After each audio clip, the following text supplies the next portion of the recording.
पे जो बवाल चल रहा है, क्या कहते हैं इस पे, आपके विचार क्या है ऐसे सुप्रीम कोर्ट वकील? यूजीसी जो लॉ लेके आई है गवर्नमेंट, इसका बेसिकली इसको गवर्नमेंट ये बोल रही है ये एंटी डिस्क्रिमिनेटिव लॉ है अगेंस्ट एससीज एसटीज एंड ये, और ये उसको ये नाम दिया है कि ये कास्ट बेस्ड डिस्क्रिमिनेशन को हम रोकेंगे। तो why not religion based discrimination? कौन नहीं जानता रोहित वेमुला मारा गया? कौन नहीं जानता नजीब गायब हो गया? कौन नहीं जानता इसी कश्मीर में बच्चे रिलीजन के नाम पे यूनिवर्सिटीज़ में टॉर्चर किए जाते हैं? कौन नहीं जानता कि रिलीजन एक बहुत बड़ा मुद्दा बन जाता है स्टूडेंट के लिए अक्रॉस इंडिया यूनिवर्सिटीज़ में, कि उनकी आइडेंटिटी को हाईलाइट करके और उन्हें प्रताड़ित किया जाता है। तो अगर ये लॉ है caste based, anti caste based law है, तो ये रिलीजन को भी इंक्लूड करना चाहिए था। और पहली चीज़, ऐसे लॉज की ज़रूरत नहीं है, हमारे पास ऑलरेडी लॉ थे जो एक्ट कर रहे थे। हमारे पास कॉन्स्टिट्यूशन है, आर्टिकल 16 है, 17 है। 17 ऑलरेडी अनटचेबिलिटी को बार कर रहा है। हमारे पास पहले से ही एग्जिस्टिंग लॉ है जो इन सारी चीज़ों को रोक रहे हैं। तो ये कहना बगैर कि ये उनके साथ डिस्क्रिमिनेशन होता है, तो फिर और कम्युनिटी को क्यों डिस्क्रिमिनेट करेंगे आप? क्या किसी क्षत्रिय के साथ डिस्क्रिमिनेशन नहीं होता? क्या किसी ब्राह्मण के साथ डिस्क्रिमिनेशन नहीं होगा? सिर्फ शूद्रा के साथ होगा? तो डिस्क्रिमिनेशन का तो आपने एक पैटर्न बना दिया है। आप उनको ऑलरेडी ऐसे लॉज लाके डिस्क्रिमिनेट कर रहे हो, उनको आप निकाल रहे हो इस सेक्शन से, उस रेस से जहां पर हम लोग एक दूसरे को इक्वल समझ रहे हैं और समझने की कोशिश कर रहे हैं। क्या लागू करना चाहिए या सुप्रीम कोर्ट ने सही लोग लगा? ऐसे लॉज की कोई ज़रूरत नहीं है, और सुप्रीम कोर्ट ने तो पहले ही से कह दिया हमारी अदालत ने कि ये बहुत कंफ्यूजिंग लॉ लेके आ रही है सरकार। क्यों? क्योंकि सुप्रीम कोर्ट को भी इन्होंने कंफ्यूज करने की कोशिश करी कि डिस्क्रिमिनेशन हो रहा है, कास्ट बेस्ड डिस्क्रिमिनेशन यूनिवर्सिटीज के अंदर। तो हुए हैं ना, 118% हुए हैं ओबीसी एससी एसटी।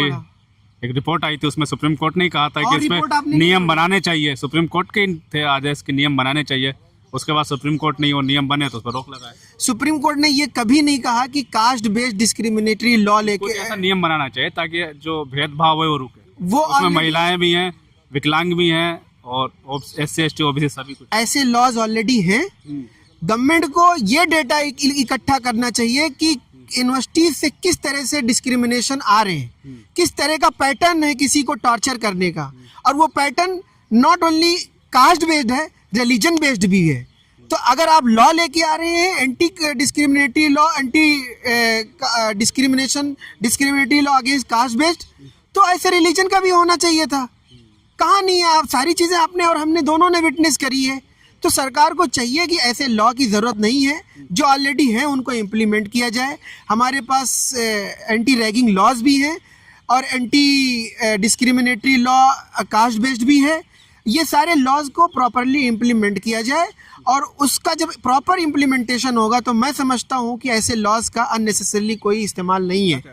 आसाम के सीएम के बारे में क्या कहेंगे जो मुस्लिमों को फोटो लगा के बंदूक तानते हैं? हालांकि कई लोग कह रहे हैं कि इस पे संज्ञान लेना चाहिए माननीय सुप्रीम कोर्ट। वो आज के सियासत के हीरो हैं। उनको लोग याद रखेंगे कि थे कोई जिन्होंने इस देश के लोकतंत्र को, इस देश के मोहब्बत को, गंगा जमनी तहजीब को बर्बाद करने में जो सबसे बड़ा नाम और किरदार निभाया था, शायद उन्हीं का आएगा। तो उनको इस लिहाज से इस तारीख का हीरो माना जाएगा, और उस फहरिस्त में जो भी लोग आएंगे उसके बाद ही आएंगे। तो ये कहना, और ये कोई दिक्कत की बात नहीं है इस यूनिवर्सिटी में, हमें इस देश में इस सरकार से, ऐसे सरकारें आई हैं और गई हैं, और इससे पहले जो लोग थे ऐसा नहीं था कि वो लोग बहुत दूध के धुले थे। सब लोगों ने तकलीफ़ें दी हैं, सबसे अजियतें मिली हैं। बस ये है कि किसी ने कम दिया, किसी ने ज़्यादा दिया। बाकी हम इस मुल्क में आज ठहरे हैं, रुके हैं, तो सिर्फ वो एक चीज़ है जो बाबा साहब भीमराव अंबेडकर ने दिया था, हिंदुस्तान का संविधान, जिस पे हमारा ईमान भी है, जिस पे हमारा विश्वास भी है, और वो जब तक रहेगा तब तक इस मुल्क में कोई परेशान होने की ज़रूरत नहीं है। लगातार यही सवाल पूछ दिया जाता है कि कुरान या संविधान? कुरान मेरी मजहबी चीज़ के लिए सबसे फर्स्ट आएगी, और इस देश में अगर मैं रह रहा हूँ तो सबसे नंबर 1 किताब है जो मेरे लिए, वो है संविधान। एक सवाल और है, जैसे कि जैसे ही अगर जज भी आजकल फैसला सुनाते हैं तो ट्रांसफ़र हो जा रहे हैं, ऐसा आरोप लगे जब संभल के सीजीएम का ट्रांसफ़र हुआ, ऐसे वकील आप क्या कहेंगे? तो ऐसे फैसले तारीख में याद किए जाएंगे। ये सब देख रहे हैं कि कौन सा जज कौन सा फैसला सुनाता है तो कहाँ ट्रांसफ़र हो जाता है, किस तरह से उसकी सिक्योरिटी छीन ले जाती है, किस तरह से उसका डिमोशन कर दिया जाता है। ये तारीख के पन्नों में जब इतिहासकार इतिहास लिखेगा तो सब लिखेगा, और इसके बाद की जो जनरेशन आएगी तो वो उसको पढ़ के विटनेस करेगी कि ऐसे भी दौर हिंदुस्तान ने देखे हैं, और इस हिंदुस्तान ने ऐसे दौर पहले भी बहुत देखे थे। आज भी हिंदुस्तान है, तब का भी हिंदुस्तान था, आगे आने वाला भी हिंदुस्तान रहेगा।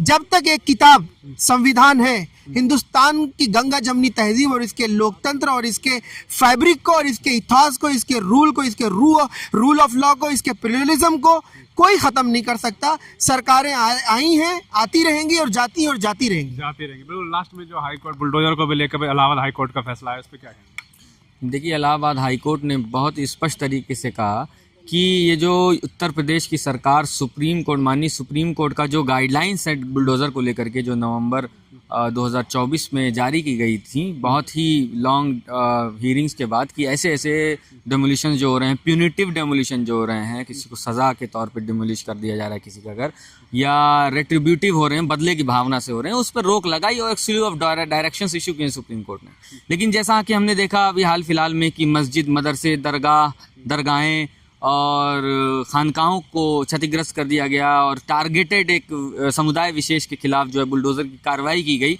उसको देखते हुए माननीय इलाहाबाद हाई कोर्ट ने अभी कुछ दिनों पहले बहुत ही सख्त टिप्पणियां करते हुए उत्तर प्रदेश सरकार से कहा है कि जो सुप्रीम कोर्ट ने बुलडोज़र को लेकर के आदेश और डायरेक्शंस पारित किए थे, उसका कलरेबल एक्सरसाइज हो रहा है। यानी what you can not do directly, you are doing it indirectly. उन डायरेक्शंस को आप अपनी सहूलियत के हिसाब से तोड़ के मरोड़ के उसका इस्तेमाल करते हुए डेमोलिशन अभी भी कर रहे हैं, और टारगेटेड डेमोलिशन ये उत्तर प्रदेश में हो रहा है, जो जग जाहिर है। और जो हम